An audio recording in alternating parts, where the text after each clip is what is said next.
And we compare rehabilitation in the 80s, the last century, and it's now 2020, 2019, we can see that the rehabilitation centers are still organizing their work as they did in the last century.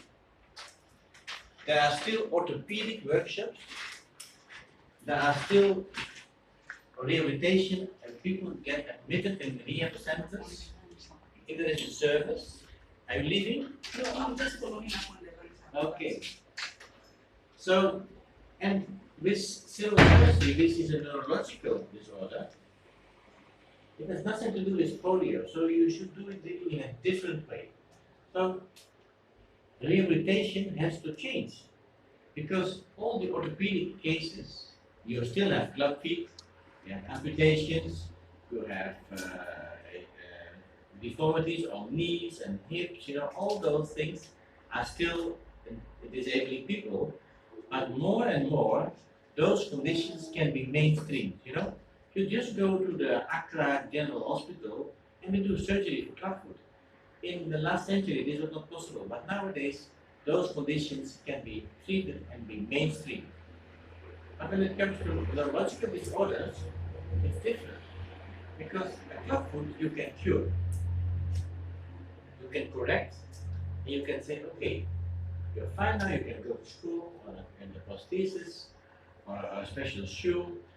And same with children with hearing impairment or visual impairment, you can, they have the normal intelligence, so it's more or less curable, and you can say, okay, you go ahead in life.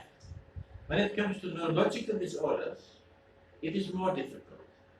Very often, it's very complex, and you have to cope with it. You cannot fix it. In rehab centers, people want to fix.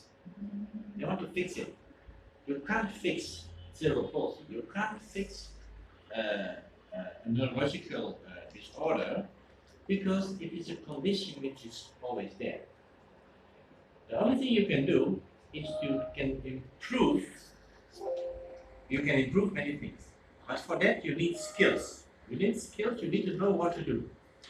So we have seen that in the world, I have been traveling a lot in my work, that we see everywhere CBR programs and rehabilitation centers. But when it comes to children, like Abba, who is sitting over here, people find it very difficult. They don't know what to do. They don't have skills. I don't know if you know better, but CBR workers are sometimes trained only for a few weeks, a few months. It's a short training. They have to learn everything from A to B to C to Z. There are all the disabilities, and they know how to identify. They know how to refer. They know how to be with parents, to explain to them to a certain extent. But it's difficult for a CBR worker, which is just on a short-term training, to have skills to do something. Because if you visit Abba, and the mother is also called Abba, it's obvious that she has a disorder, but what are you going to do? Do you know what to do? So we have seen that many people don't know, and if they refer to a physiotherapist or a rehab center, we have seen, and I'm a physiotherapist, so I am allowed to say that things are happening which are not useful. They do all this passive stretching. Abba is not spastic, but some children are spastic, so they take arms and legs and stretch them. Children are crying. It's stressful for children, and they say it has to be done, or they put them in calipers or in standing frames with no option to walk, although a standing frame can be useful sometimes. Anyhow, physiotherapists, rehab centers, they also don't know what to do because they do as if it is polio. In the time of polio, you had to do these exercises. But this is not polio. This is different. So, STEP was developed because the Liliane Foundation could see that we are all trying our best. All CBR programs, also in Ghana and Sierra Leone, are trying to help also CP. We are not blaming anybody for doing things wrong, But we say we have learned in many countries, like Australia, Canada, Europe, South Africa also, that new techniques need to be used to deal with CP. You know, what we are doing now in the Netherlands, and for my country, it's totally different from what we did 25 years ago. It's really different. Also on CP, it's a different way of working. And what we see is in many countries in the world where Liliane Foundation is working, people are still doing it the old way. So we thought, okay, let's do it. Let's invest in this. Let's develop training material and tools to support CBR workers, but also professionals, to have more knowledge, more skills, more tools on how to be relevant for children with severe neurological disorders. We are concentrating on those children who are not educable.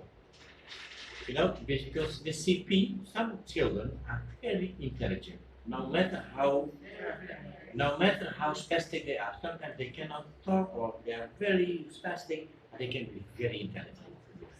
But there are also a big number who are not blessed with those intelligence.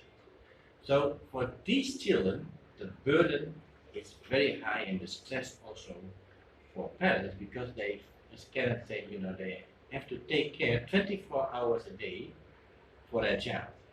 So STEP is focusing on training materials to support caregivers, mothers. We focused on not on the child, we say the child will come second.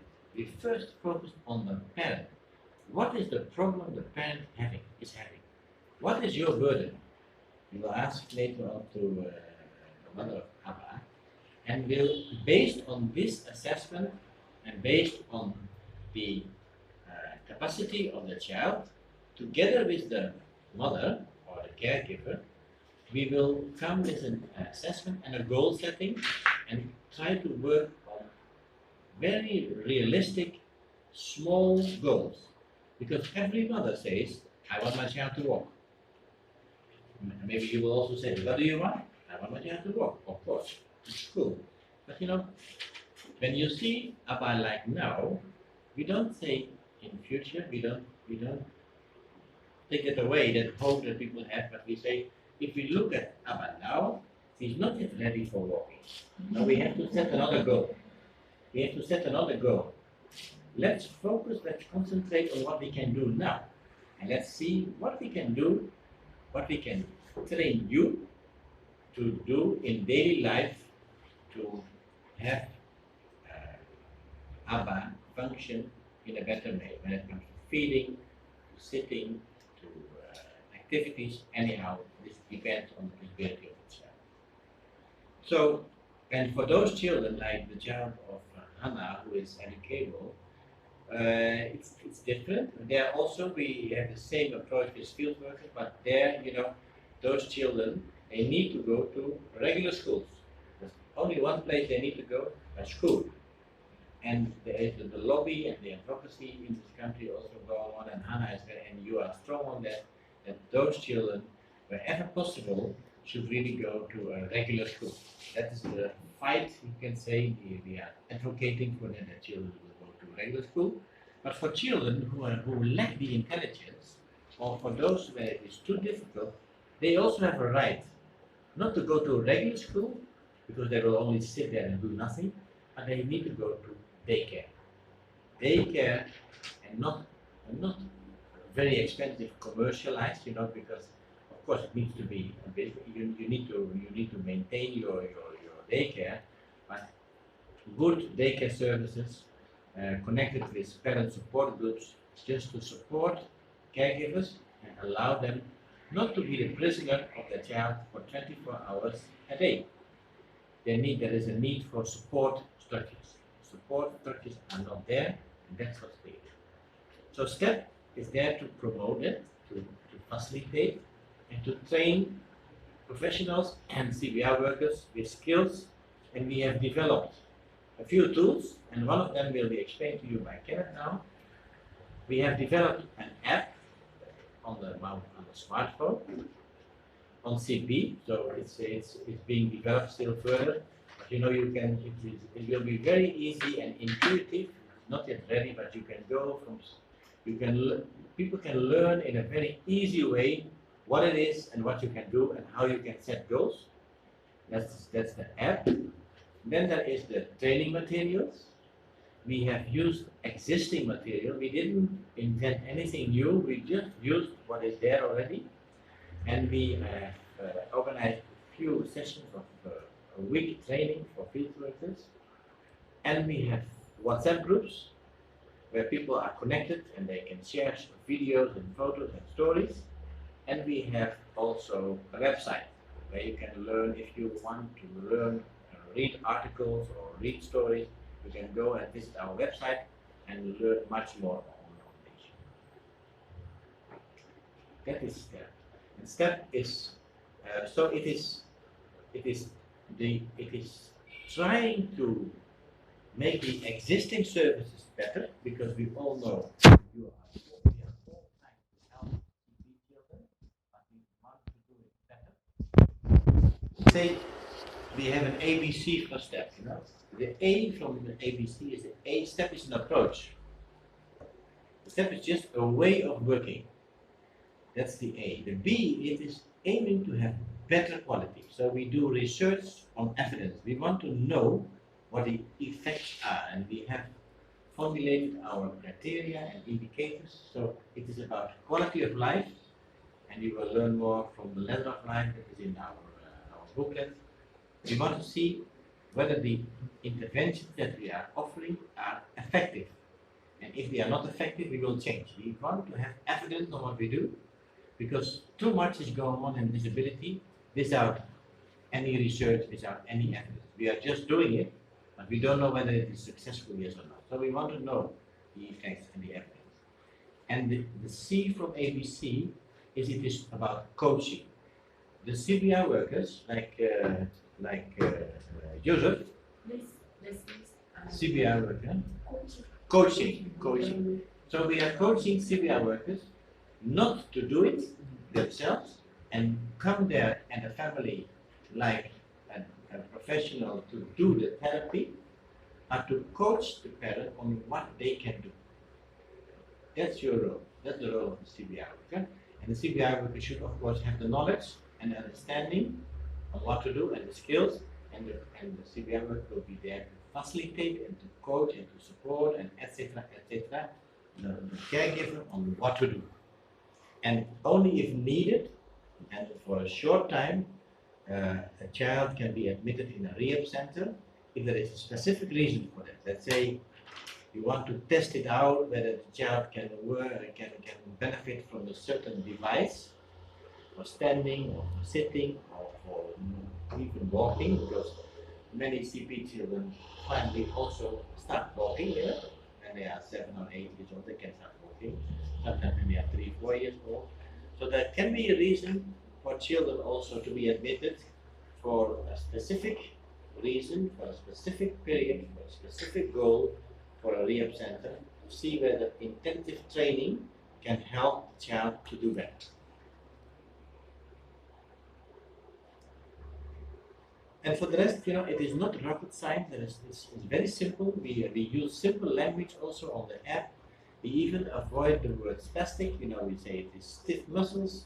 We don't talk about attenuates. Disorder, we say they are uncontrolled movements. We keep it very simple so that everybody understands. And we try to make sure that what we do is leading to a concrete result on functionality. Realistic. So this is the tool. So it's, in short, STEP is a package for CBR work. A package is tools. And Kenneth, can I ask you, if you have any question, you can ask me now. This is very general. And if you, and otherwise we can go ask Kenneth to show one part of the package, namely a booklet. Is there any question? Was it clear? Yeah?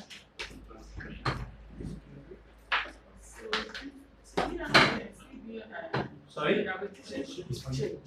The children. So right now the change should come to where you go for physio with the stretching and everything. It's not too much necessary. No, it's not. I can say I'm a physiotherapist myself. I say, I don't think me wrong, eh? Exercises are important. I'm not against exercises. Not at all. And sometimes some stretching for contractures, sometimes, I say sometimes, can be useful, but in a gentle way. We have seen everywhere children screaming, stressed, but when they see a person coming, they already start to cry, and the person thinks that he's doing the right thing. You're lucky that Abba is not spastic, she will have no pain because he's sloppy. For those, there will be a second child that will be coming here. So I'm not against exercises, but we say exercises should be useful, meaningful. Meaningful. To the child. To the child. Let's say if your child is like this, then you say, of course, you don't want the child to be in a contraction. You don't want this to be fixed. But if you wash your child, if the caregiver washes the child or puts oil on the body, you say, okay, use during washing, you simply stretch as far as possible. So then it makes sense, You're washing, cleaning, and then while doing that, you stretch, relax your arms, and so there are more exercises. Okay. So, but don't say, because we have learned also that so-called professionals, they tell the parents, you have 3 times a day, 30 minutes, do this exercise. And if they don't, they feel guilty if they don't do it. It's a burden for them also. But we say, no, stop this. Of course, do exercises. I don't get me wrong. Exercises are important. No, they are, but some people say, okay, you are against exercise. I'm not against exercises. I'm against those stressful, painful, useless stretching exercises. And then some of this German technology that they have, they put Voita. There are all kinds of people trying all kinds of things. It's complicated. You need a lot of stuff and a lot of time. But we want to have a package which is applicable for CBR workers. And Voita is from Czechoslovakia, and I don't know myself also. Let me not say much. Okay. Yes. Yes, I just need clarification. Be sure that I understand. Yeah. It's like because most times they are doing this exercise and stretching with the intention to fix the child, with the hope that the child may be able to walk Yeah. or be able to do something. And understanding that that may not be possible at all because it's a permanent condition. So that's why finding a way to help the parents is the best way than putting too much stress to them. Although, like standing frames, standing is good for a CP child. I don't know whether Abba has a standing frame. She has a standing frame. It's good, And sometimes you need to stretch a child to be standing, but if the child is, although I don't know how the head control, when she stands, can she control her head? 50%. 50%, You have to support maybe with a strap around the neck. But standing is good for bones and for muscles and for anything, and also for the position. And even if you put a table in front of her that he can use her hands, I don't know, she seems not to be. We will do an assessment later. She has a special chair. Special Like a chair, desk. like a desk. Okay. Okay. Yes? Any question to Chris? Any questions? Okay. So I'm going there. They are during the state pilot project. 3. Can also we go to WhatsApp, but we use WhatsApp. But we developed 3 tools. One of the tools is this movement. We call it the support tools enabling parents presentation movement. But we preferably like to call it the logbook because there is a lot of logic in it, like I will explain. So, like Keshan said before, we realized that many organizations say they have field workers. And everybody working in the area of disability say we have field workers, have severe workers. But what is always lacking are the tools that they use. So we realize if we are supposed to add value to the rehabilitation of children with cerebral palsy, we need to have some tools. So this is a tool that is used purposely for assessment, to identify goals, to set goals, to have an implementation plan, and the monitoring and evaluation. Many times I always like using this one. If you go to a hospital and you have malaria, they get malaria from you, not so? They will get blood from you, they do a BS. So if a doctor got blood from you for a BS, and they say you have typhoid, and they treated you for typhoid, yet you have malaria, you will not get better. So it's the same thing with cerebral palsy. It starts with a good assessment. Everything starts with a clear assessment. If you don't have a good assessment, we are bound to have frustration. Just like when you have malaria and you're diagnosed for the typhoid and given typhoid treatment, you're not going to actually have more frustration. So this is one of the tools, and it's the tool that we shall be sharing with you this afternoon. It's a very practical tool. It's a tool that can be used by